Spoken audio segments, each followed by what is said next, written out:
Hey guys, I'm playing a 3-minute game. Couldn't find anyone in the 5-minute pool. Check. At least it was taking a while, so let's play a faster game. It's good to do this from time to time. Keep myself sharp.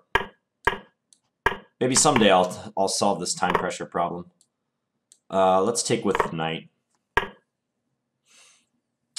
Let's go queen c2. Rook e1. Someday I might achieve... Ooh, can I do that?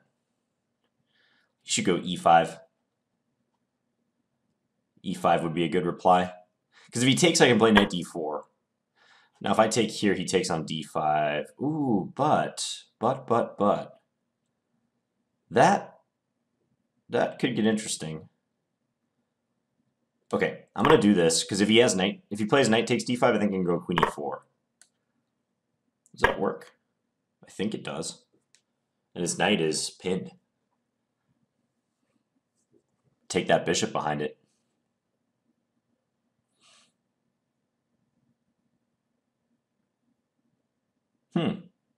This might be a quickie.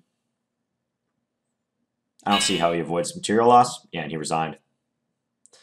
All right. Check. So this was, I don't know what the name of this opening is. Bishop b4 check on move 2. If someone knows it, please let me know, because I should look it up or something. But it transposed into like a Bogo Indian, or it could have if he had played knight f6. He plays f5, which is not a bad idea at all. Then he gets his pawn in front of his knight that eventually lands on f6.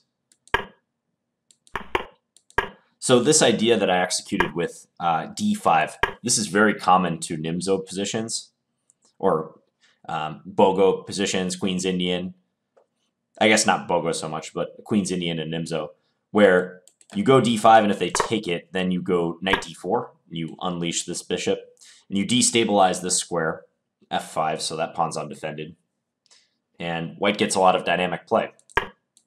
So I think he should actually ignore that move and maybe just continue with his development, knight bd7, or perhaps even play g6, although that seems kind of weird. But let's say knight bd7. I guess I could still play knight d4, though. But oftentimes I know the best thing to do is keep the pawn here. This might not be one of those cases, though. Knight c5, I can go b4, let's say. This pawn might just fall. So let's just see how he should respond to d5. Engine just says take it. Take knight d4. It gives edge to white. Well, maybe not. Small edge to white. Maybe anything other than taking is bad for him. Yeah, looks like I can play queen takes f5. It's okay. I thought briefly that he might do that, but knight g5 seems sufficient. And then his knight is stuck because I'm threatening mate if he takes it or moves it away. So that seems good. e3, knight to e4. Okay. Yeah, I would play this for white. All right. Nice to get a miniature. And he just resigned here. Very nice to get a miniature. Oh, that's funny. So the engine gives a line, knight b4, queen takes b7, knight 8 c6, if he had played on. Yeah, I hadn't thought about this. Now, the point is my queen is trapped.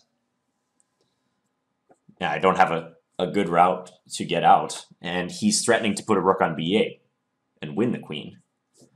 But apparently I can play a3, and then say rook a b8, sack the queen, say he takes, I don't know which way he would take, and then take here. And I have 2 minors and a rook for the queen. So that's why it's showing such a favorable evaluation. But I'm certain in an over-the-board game, should black be unlucky enough to get into this position, they probably would have found something like that. Knight b4. That's a nice hidden resource. Even in positions where you think you're just dead winning, chess sometimes surprises you. So yeah, knight 8 to c6. And he can trap my queen. But a3 is still good. Okay. Well, that was a quick one to start the day. Hope you guys enjoyed that video. I'll be back with some more 5-minute videos later today. All right. Thanks, guys. Bye.